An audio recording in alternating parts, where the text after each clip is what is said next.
हे मिथिल में रहबे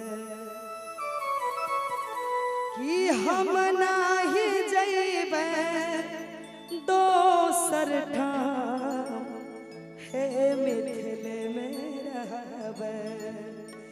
हम लोग जनकपुर से आते हैं, मिथिला धाम से।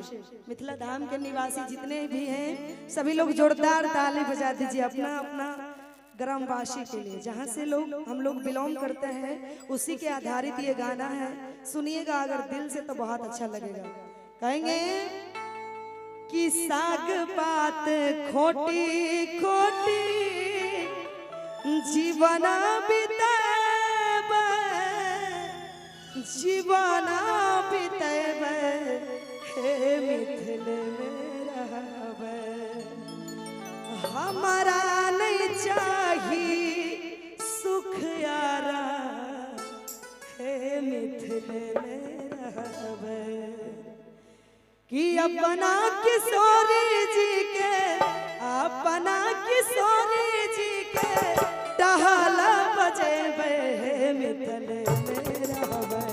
हम नहीं जइबे कोनो ठाम हे मिथिल में रहबे। हमारा नहीं चाहिए चारों धाम हे मिथिल में रहबे। हमारा नहीं चाहिए चारों धाम हे मिथिल में रहबे। अपना किशोरी जी के अपना किशोरी जी के टहला बजेबे हे मिथिल में रहबे। हमारा नहीं चाहिए सुख यारा हे मिथिल में रहबे। हमारा नहीं चाहिए कोनो धाम हे मिथिल में रहबे।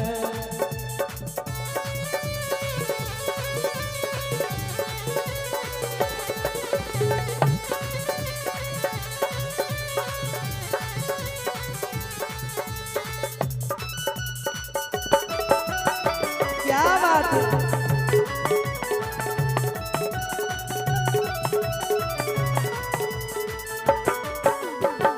साग पात खोटी खोटी जीवन बिताबे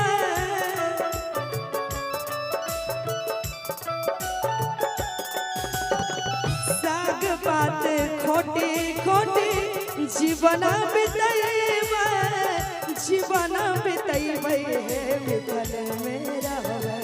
हमारा नहीं चाहिए सुख यारा हे मिथिल में रहबे। हमारा नहीं चाहिए सुख यारा हे मिथिल में रहबे। क्या बात है। ओह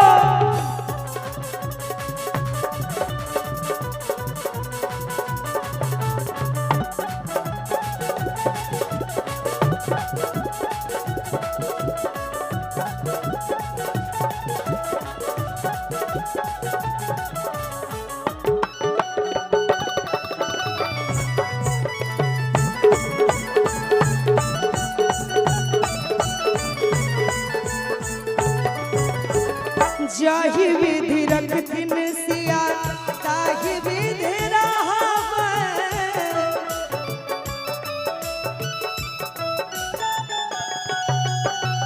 जाहि विधि रखथिन सिया ताहि विधि रहबे।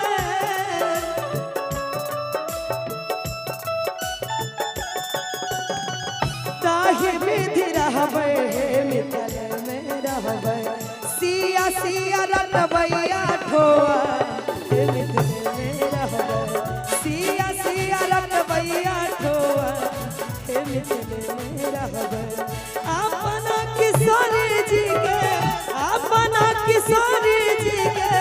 टहला बजे